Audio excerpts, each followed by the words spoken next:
Olá amigos internautas, bom dia, boa tarde, boa noite para você que está vendo mais um vídeo do canal. Deixe seu joinha, seu like para ajudar o canal a crescer. Comentaristas do Seleção Sport TV comentaram e criticaram a eliminação da seleção brasileira pré-olímpica nesse domingo para a Argentina por 1-0. O Brasil jogou muito fraco, foi um time medíocre, não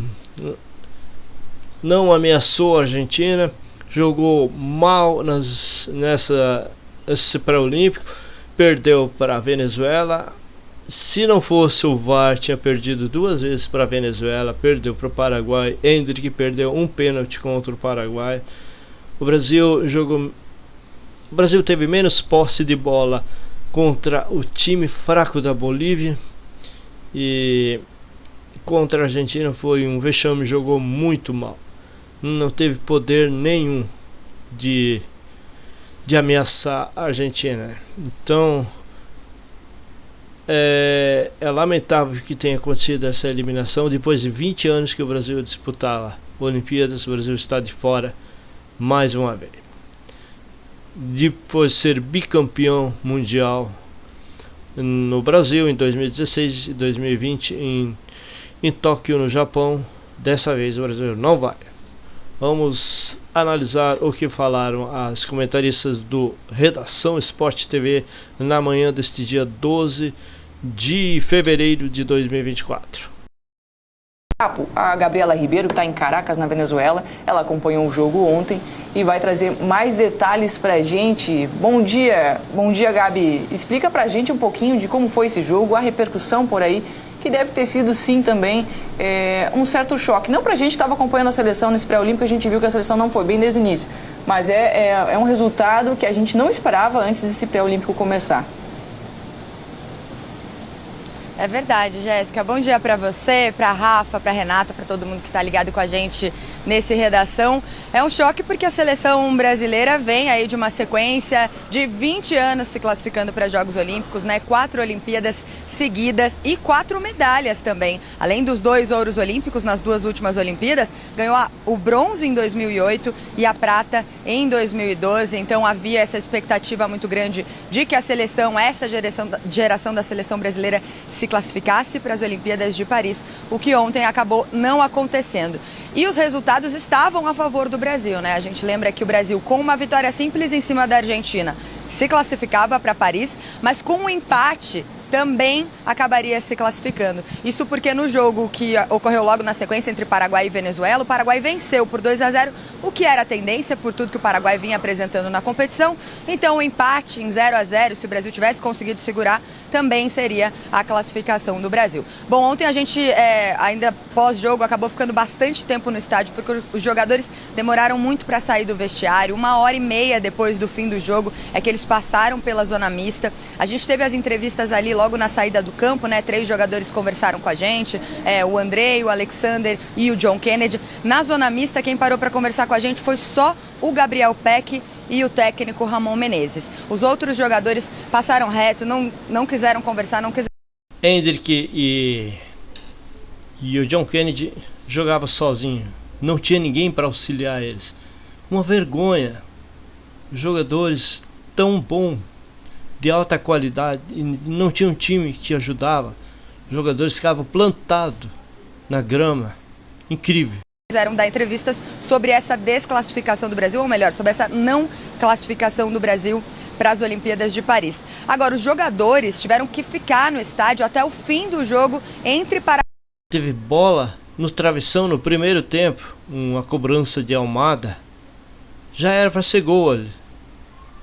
A Argentina atacou muito, o Brasil foi um fracasso. Paraguai e Venezuela, e tiveram que assistir esse jogo da arquibancada. Isso porque o torneio pré-olímpico previa uma premiação para o terceiro colocado, que acabou sendo o Brasil. Então, além de não conseguir a classificação para Paris, os jogadores tiveram que ficar na arquibancada, assistir o jogo que daria a classificação para o Brasil e depois ainda receber uma medalha de terceiro colocado, que para a seleção brasileira, que tinha o objetivo de estar nas Olimpíadas, não vale de nada nesse momento, né? Agora, o calendário da seleção olímpica para este ano não tem calendário. O técnico Ramon Menezes, inclusive, falou bastante sobre isso logo depois, né, sobre essa continuidade do trabalho. Não tem competições, já que não está classificado para os Jogos Olímpicos. Só ano que vem, pensando aí em Campeonato Sul-Americano Sub-20. Então, acaba sendo um trabalho que pausa nesse momento, que não tem uma forma de continuar neste momento,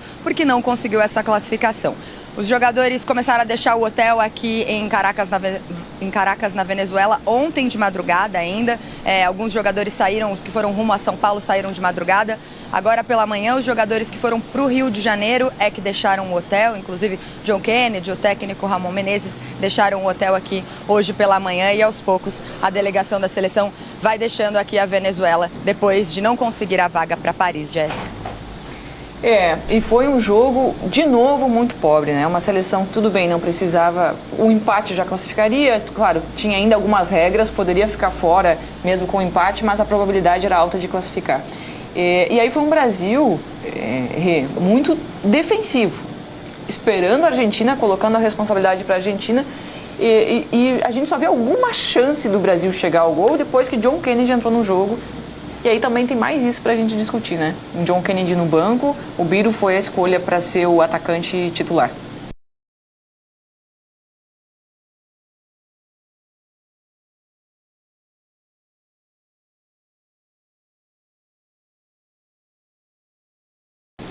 Pois é, eu acho que assim, a gente inaugurou nessa competição uma novidade para o torcedor brasileiro, né? Que é ver, diante de adversários sul-americanos, o Brasil não fazendo a menor questão de ter a bola.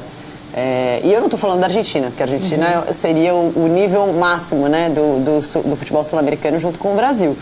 Mas se você pegar Brasil e Bolívia, que foi a estreia da seleção brasileira, o Brasil conseguiu a proeza de ter menos posse de bola do que a Bolívia.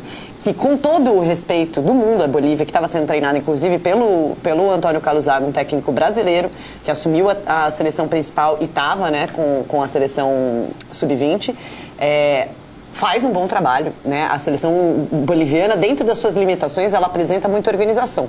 E o Brasil, dentro do seu talento, não apresenta nenhuma organização. Acho que essa foi a grande diferença e toada, né, dessa competição.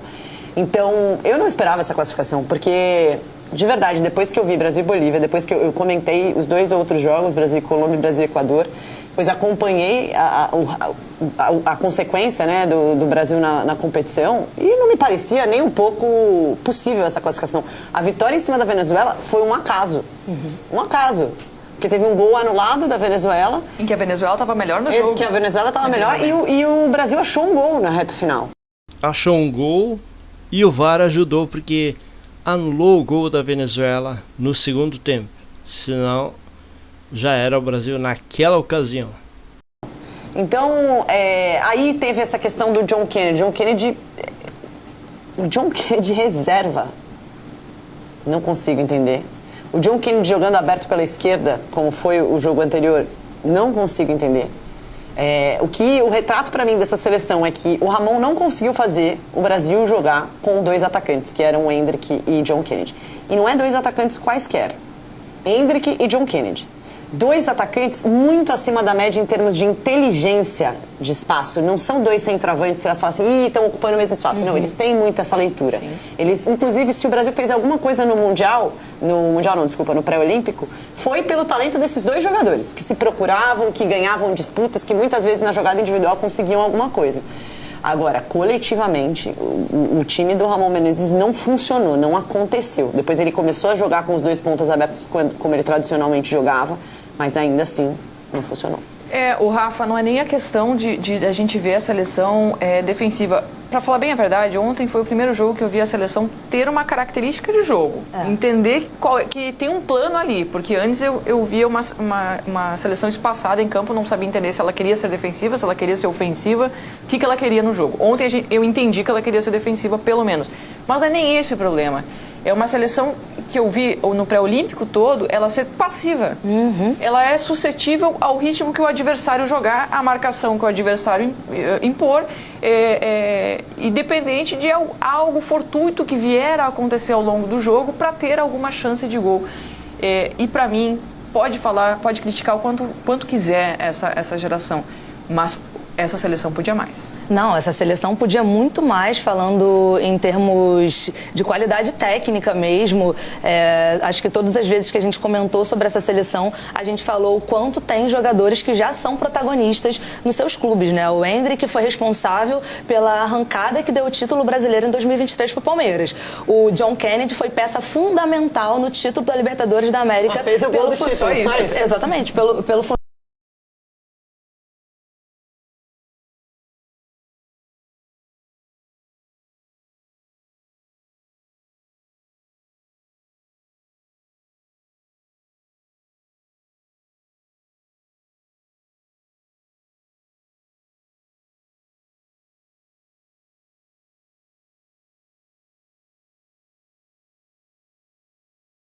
Fluminense. Então, assim, tem jogadores que conseguem se organizar bem dentro das limitações táticas que essa equipe tem. Porque, para mim, o que acontece? A gente tem muitas camadas para analisar, no sentido de que todas as seleções tiveram o mesmo problema de não liberação e de lesões de jogadores. Todas as seleções sul-americanas passam pela mesma questão de início de ano, né? Início de calendário no seu futebol nacional. Então, nenhuma dessas desculpas podem ser evidentes ou podem amenizar o que a seleção brasileira fez, o que a Rê falou. Contra a Bolívia, como que você entrega a bola para a Bolívia? A Bolívia sequer sabia o que fazer com essa bola, porque a Bolívia esperava um Brasil ofensivo e que ela tivesse que manter uma postura reativa, recuperar a bola e tentar sair em contra-ataque. E aí ficou um jogo completamente parado, o Brasil faz um gol muito cedo e você pensa... Tem o domínio do jogo, vai golear. Porque estava muito tranquilo para o Brasil se colocar naquele jogo e fazer uma excelente estreia. Ali, para o segundo jogo, o Brasil não teve uma sequência, o Brasil não conseguiu construir uma identidade nesse período, e aí não é um período curto de Todas as seleções passam pelo mesmo problema, que é o treinamento. Um período mais curto, onde você não consegue ter muito tempo para organizar essa equipe. Mas não existiu uma evolução da seleção brasileira. Eu acho que esse é um dos pontos. A seleção não conseguiu mostrar o que ela queria dentro de campo. Eram, como a Jéssica falou, jogadores muito espaçados que não conseguiam se encontrar dentro de campo. E aí ontem, contra a Argentina, deu para entender que a escolha pelo John Kennedy seria num sentido de tornar essa seleção, não tornar essa seleção ofensiva, mas tentar ganhar um pouco mais os duelos e ter uma solidez defensiva um pouco melhor. Conseguiu minimamente... Jogar pelo empate, né? Jogar pelo empate. Não queria um resultado favorável. E o empate não garantia nada. Sendo que sabia que ia encontrar uma Argentina que, além de ter uma qualidade técnica, além de ter um equilíbrio entre os setores, ainda ia encontrar uma Argentina que precisava do resultado, portanto iria para cima. Se a Argentina consegue o gol que conseguiu no primeiro tempo, era outro jogo, porque ia ser mais de 45 minutos de catimba, mais de 45 minutos sem deixar a seleção brasileira jogar.